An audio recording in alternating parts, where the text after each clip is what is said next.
This page allows you to view, post and comment on updates relating to your Intelastel application and edit your profile. First, we're going to publish a post.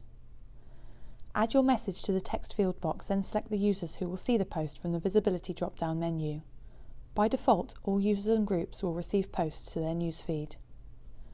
When writing a comment or post, you can set it to notify individual users or groups of users within a role on the field page by clicking on the @ symbol in the bottom right-hand side of the text box.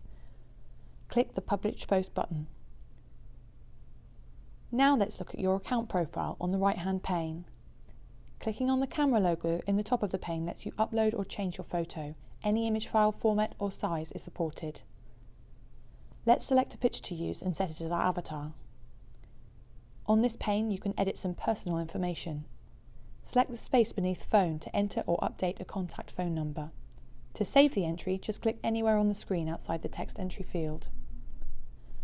Selecting the space beneath About allows you to enter some text. You could put in a brief description of your role or anything you like. To save it, again, just click anywhere on the screen outside of the text entry field.